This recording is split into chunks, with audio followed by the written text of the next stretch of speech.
औज़ुबिल्लाहिमिनश्शैतानिर्रजीम बिस्मिल्लाहिर्रहमानिर्रहीम अल्लाहुम्मा सल्लि अला मुहम्मदिन व आलि मुहम्मद करोड़ दुरूद व सलाम हज़रत मोहम्मद मुस्तफ़ा सल्लल्लाहु अलैहि वसल्लम पर आप सल्लल्लाहु अलैहि वसल्लम की आल पे। नाज़रीन, पाकिस्तान में अवाम को रिलीफ़ देने की एक आखिरी कोशिश जो कि कल हुकूमत की जानिब से की गई वो थी कि बिलों में रिलीफ़ दे दिया जाए, लेकिन अनफॉर्चुनेटली ये साबित हुआ कि हुकूमत के तो बस में ही कुछ भी नहीं, क्योंकि IMF ने इनकार कर दिया और उन्होंने कहा कि हमारे पास फ़िलहाल रिलीफ़ देने के लिए कुछ भी नहीं। पाकिस्तान की मौजूदा सबसे बड़ा जो मसला है वो है इकॉनमी का, और इसका एक बड़ा सबूत ये है कि पाकिस्तान में सबसे ताकतवर आदमी यानी कि हमारे चीफ़ ऑफ आर्मी स्टाफ साहब ने भी ये अब खुद ब खुद उन्होंने कोशिश करनी शुरू कर दी है और ये बेड़ा उठा लिया है कि इकॉनमी को भी वही देखेंगे।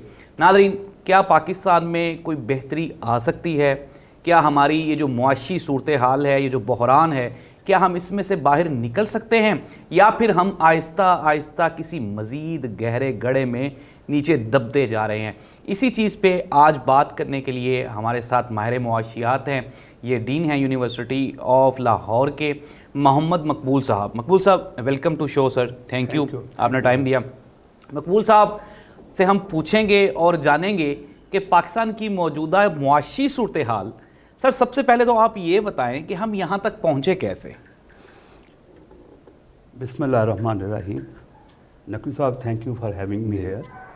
एक्चुअली जब से हमने होश संभाला है ना, मेरा अपना जो पॉइंट ऑफ व्यू है वो ये है कि हमने बहुत एक्सपेरिमेंट किए हैं।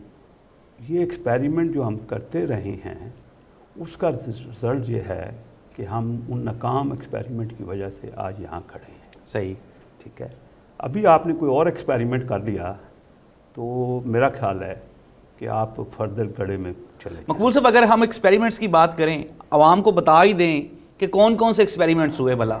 देखें, मेरा जो मेमोरी है ना, ये 1970 तक जाती है। ठीक है। क्योंकि मैं कॉलेज का स्टूडेंट था। बांग्लादेश मेरे देखते हुए बना। उसकी जो भी रीज़न थी वो हम सीनियर जो लोग हैं उनके इल्म में हैं। वो भी पॉलिटिकल रीज़न बहुत ज़्यादा थी और इकोनॉमिक का रीज़न भी बीच में ऐड हो गई। उसके बाद आपने डेमोक्रेसी लेके आए, भुट्टो साहब आए। विद इन 4 ईयर उनको वो पैकअप हुए। अब मार्शल में चले गए। 11 साल आपने मार्शल लगाया। मार्शल के बाद वापस आपने डेमोक्रेसी लाई। एक पार्टी को लाया गया, उसको टेन्योर कंप्लीट किए बगैर चेंज किया गया। चेंज किसने करवाया, कैसे हुए, वो सबके इल्म में है। बिल्कुल ठीक है। दूसरी पार्टी आई, उसको भी आपने 2-3 साल के बाद चेंज किया। फिर तीसरे बार इंटर्न एक और पार्टी वापस जो पहले निकली थी वो आ गई, उसको भी आपने पूरा नहीं करने दिया, उसको आप 99 में निकाल दिया। फिर आप मार्शल में चले गए। फिर आपने 8 साल 9 साल मार्शल में गुजारा।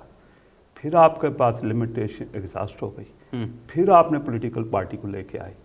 फिर उस पॉलिटिकल पार्टी के बाद दूसरा टर्म भी पॉलिटिकल पार्टी के पास आ गया। फिर आपने देखा कि दोनों पॉलिटिकल पार्टी जो हैं टर्न बाय टर्न आ रही हैं, तो एक नया तजर्बा होना चाहिए। पाकिस्तान की किस्मत को 4 चांद लगाने चाहिए। फिर आपने एक और एक्सपेरिमेंट किया। उसके रिजल्ट में जो पार्टी आई वो भी 3.5 साल बाद चली गई। तो ये सारे मैं इनको एक्सपेरिमेंट करता हूँ। बिल्कुल सही है। इन एक्सपेरिमेंट से काम नहीं चलेगा अभी भी। अब अगर आपने कोई नया एक्सपेरिमेंट कर लिया तो बड़े मसाइल आए। अच्छा, अभी अब हम लोग एक और चीज़ डिस्कस भी कर रहे थे प्रोग्राम से पहले भी, आपने बताया भी हमें कि पाकिस्तान का जो सस्टेनेबिलिटी का पीरियड है, अगर हम कोई 2 टेन्योर्स को कंसीडर करें जो पाकिस्तान के खुशहाल तरीन दौर हैं, तो उसमें 2 ही बंदों के नाम आपने बताया कि 2 लोगों के नाम जहन में आते हैं। एक आपने ज़ियाउल हक साहब का गालबन बताया और एक मुशर्रफ साहब का बताया। उसका क्या रीज़न था सादा, ये भी बता दें। देखिए, ज़ियाउल हक ने कुछ नहीं किया था इकॉनमी के लिए। सिर्फ एक ही काम हुआ था कि 11 साल तक कंटिन्यूटी आई थी। उसके रिजल्ट में लोगों ने देखा।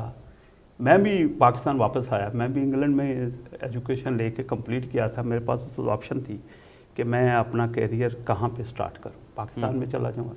लेकिन वहाँ देखते हुए जो यहाँ पे थोड़ी सी टर्न अराउंड हो रहा था तो मैं वापस आ गया। एक्सीलेंट। इसलिए कि वो कंटिन्यूटी थी।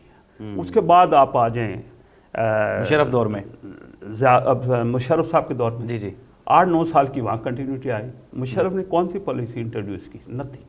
सही। लेकिन लोग कहते हैं जी ग्रोथ हुई, चीज़ें टर्न अराउंड हुई। वो क्यों हुई? सिर्फ कंटिन्यूटी ऑफ पॉलिसी की वजह से। That's what is required in this country. Continuity of economic policy at least जो है वो गारंटी हो जाए, तो फिर आप इन मसाइल से निकल सकते हैं। सही। देखे ना, मैं तो माशाल्लाह दौर को सपोर्ट नहीं कर रहा, लेकिन मैंने सिर्फ ये कहा है कि वहाँ लेंथ ऑफ कंटिन्यूटी किसी को भी दें, लेकिन टाइम तो दें जी। ना। हाँ, बिल्कुल दिस सही। Is what required. 2-2, 3-3 साल, 3.5 साल लोगों को देने के बाद फिर आप नए में चले जाएं, तो उससे तो नई सोल्यूशन आएगा। बिल्कुल सही कह रहे हैं। इससे लॉन्ग टर्म थे और लॉन्ग टर्म पॉलिसी से ही आएगा।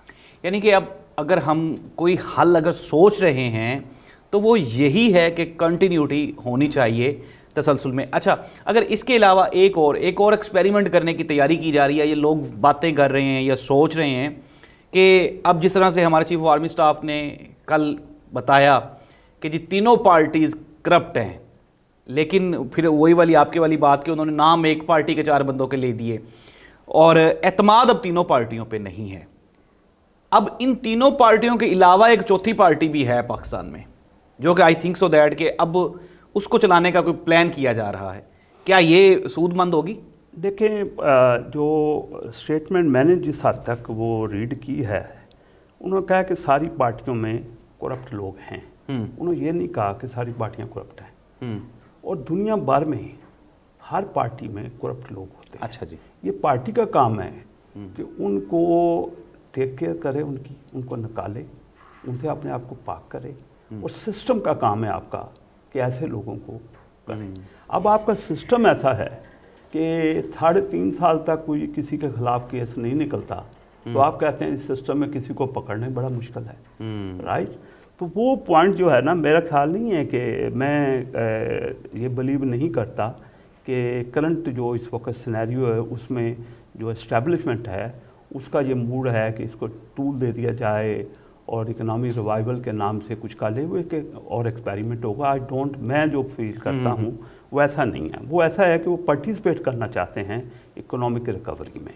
जहाँ तक वो देखें, वो उनका रोल क्या है, कंटिन्यूटी पॉलिसी को वो इंश्योर करवा सकते हैं। वट एवर द गवर्नमेंट काम, द कंटिन्यूटी ऑफ पॉलिसी को इंश्योर किया जा सकता है। जैसे अगर इलेक्शन होते हैं, जो लोग आ जाते हैं पावर में, उनसे कॉन्स्टिट्यूशनल अमेंडमेंट करवा के कोई ऐसा काम कर दिया जाए जिसमें continuity of policy as far the economic policy is concern, उसके अंदर तब्दीली उस तरह ना आए जिस तरह वो एक दूसरे को पीछा नीचा दिखाने के लिए पहली पॉलिसी को आउट कर दिया जाता है, नई पॉलिसी। मैं देखें, ये गवर्नमेंट आपकी पॉलिटिकल आई थी 2013 में। डार साहब उसके अंदर फाइनेंस मिनिस्टर थे। डार साहब is a very close friend of mine, मुझसे सीनियर हैं, मैं उनको बहुत देर से जानता हूँ।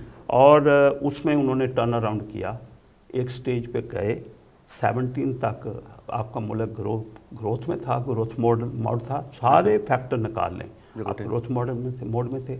लेकिन आपने एक एक्सपेरिमेंट किया जिसको आज सारे लोग कह रहे हैं कि वो गलत किया गया था। अच्छा। लेकिन हुआ बिल्कुल सही, बेसिस बना के गवर्नमेंट को डिस्टेबलाइज किया गया। उसके बाद फिर आप देखें, कहा जाता है कोई प्रोजेक्ट लाया गया, आप सब मानते हैं, बिल्कुल सही है, प्रोजेक्ट की बात होती है ना, बिल्कुल ऐसी। मैं ज़्यादा पॉलिटिकल नहीं होना चाहता, वो आप सब कहते हैं प्रोजेक्ट। ठीक है, उस प्रोजेक्ट की तो फिर ज़रूरत मुल्क की कुर्बानी दे के आप लाए ना। मुल्क को स्पॉइल्ड करने का नतीजा जो बना, तो सब जिम्मेदार हैं। मैं शायद खान अब्बासी अक्सर कहते हैं ट्रूथ कमीशन बनाना चाहिए, बिल्कुल बनना चाहिए, हर एक को एडमिट करना चाहिए।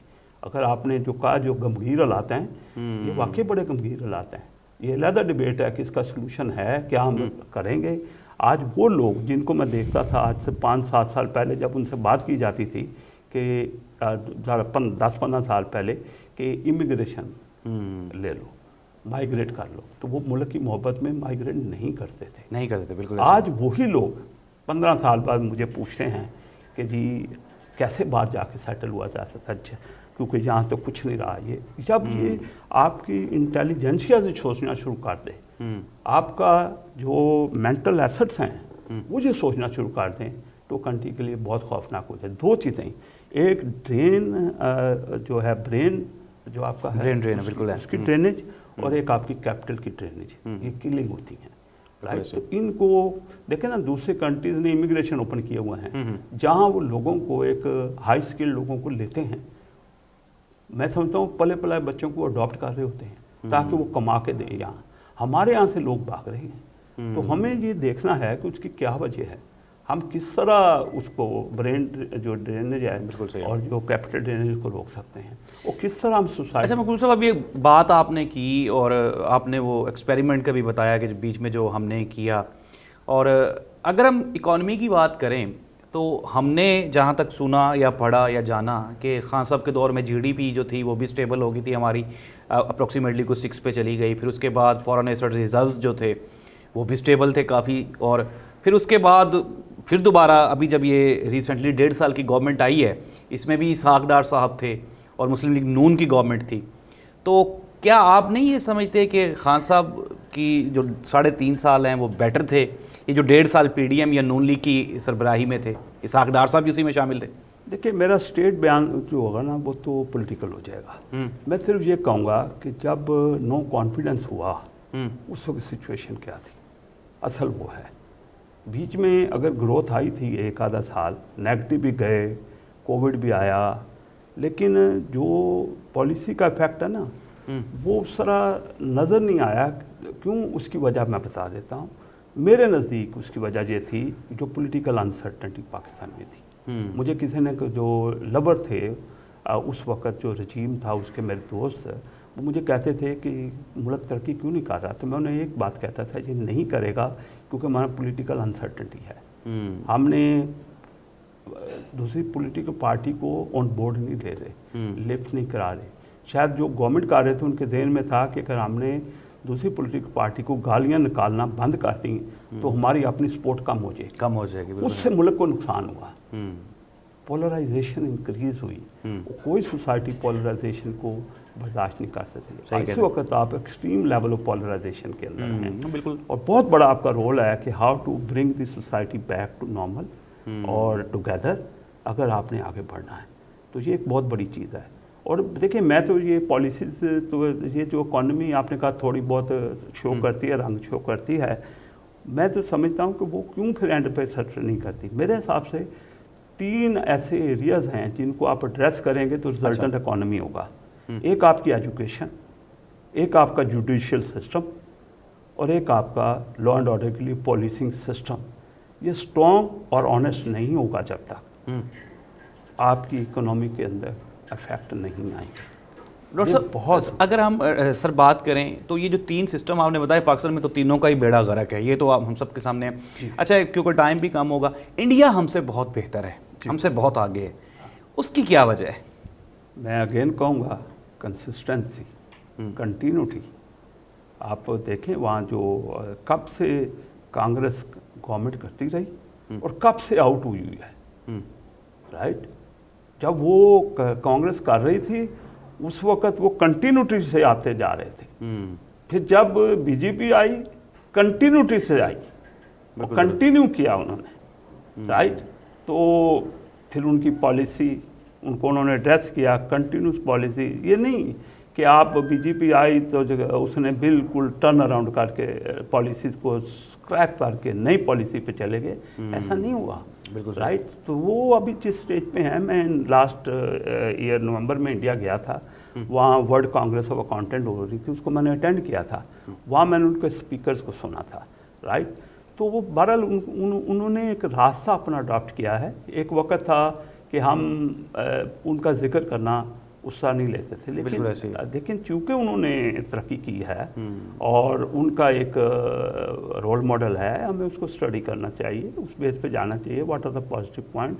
और करप्शन आज भी वहाँ भी बढ़ी है, बिल्कुल ऐसा। मैंने एक्सपीरियंस किया करप्शन को उस विजिट के दौरान। मैं चूँकि पब्लिक से बात कर रहा हूँ तो मैं एग्जाम्पल नहीं दूंगा, लेकिन मैंने वहाँ 4 दिन रहते हुए करप्शन होती देखी है, अपने साथियों को उससे गुजरते देखा है मैंने, बिल्कुल सही, कुछ काम के लिए। तो India is also not corruption free, लेकिन बहरहाल they are working economically very strongly Excellent, और sir. उनका इख्तियार कि दे वांट सर टाइम कम है हमारे पास ना, अगर हम ऑप्शन रखें कि अगर आपसे पूछा जाए इमरान खान या मियां मोहम्मद नवाज शरीफ साहब पाकिस्तान की इकॉनमी को वापस बेहतर करने के लिए, सर खुल के बता दें, कोई बात नहीं, no मैं issue. खुल के बता देता हूँ हाँ. The experience is the main thing I tell you. बिल्कुल ठीक है। मैंने जब ये गवर्नमेंट आ रही थी मैंने खान साहब को 96 में ज्वाइन किया था as a member of that party. लेकिन मैंने देखा कि वो जो ग्रोथ के साथ साथ एक्सपीरियंस लोग उनके साथ नहीं थे, अपना भी एक्सपीरियंस नहीं था।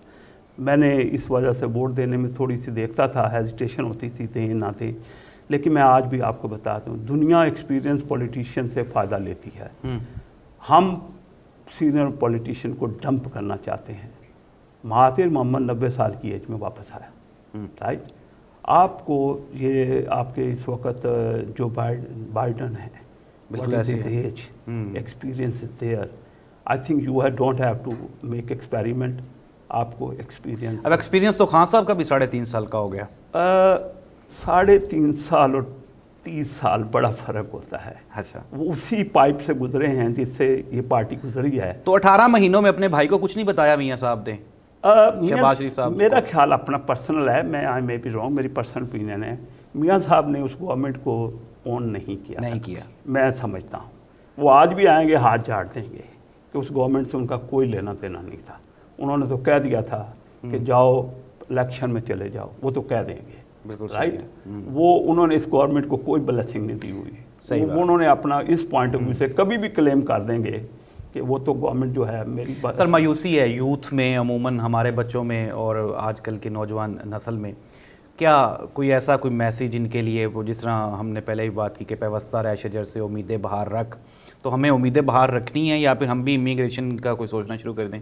ये बड़ा अच्छा शेर है जो मेरा ख्याल है अल्लामा इकबाल, तो वो शायद हमारे मुश्किल हालात के फ़िलासफ़र थे, ज़हन में है और बड़ा अच्छा शेर है जो हमें, और मैं भी कहूँगा ये बड़ा वैलिड शेर है, हमें अपनी लाइफ में इसको इम्प्लीमेंट करना चाहिए। मायूस होने की बात नहीं है, आपको स्टिक करना चाहिए अपने, लेकिन इस मुल्क के ऊपर ऑब्लिगेशन ना बने, इसका एसेट बने। बिल्कुल सही। आप कहते हैं कि हमारे पास 65% यंग लोग हैं, लेकिन मैं जब देखता हूं तो मैं कहता हूं कि यंग लोगों को एसेट बनना चाहिए।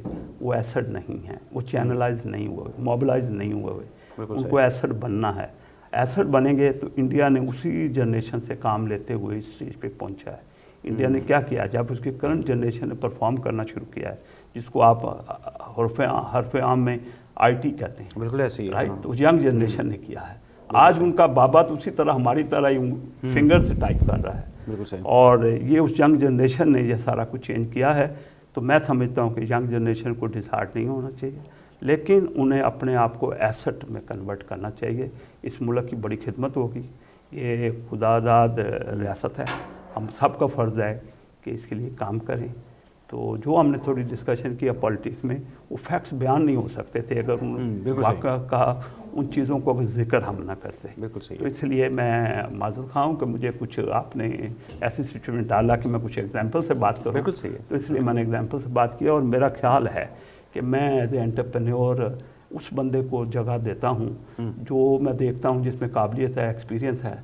तो अगर मैं अपने दफ्तर में किसी ऐसे आदमी को नहीं रख सकता तो मैं एक मुल्क की बात दौड़, बिल्कुल ठीक। तो इसलिए नया तजर्बा ना कीजिएगा, कोई चौथी पार्टी बना के उसके हवाले ना कीजिएगा, ये और एडवर्स हो जाएगा।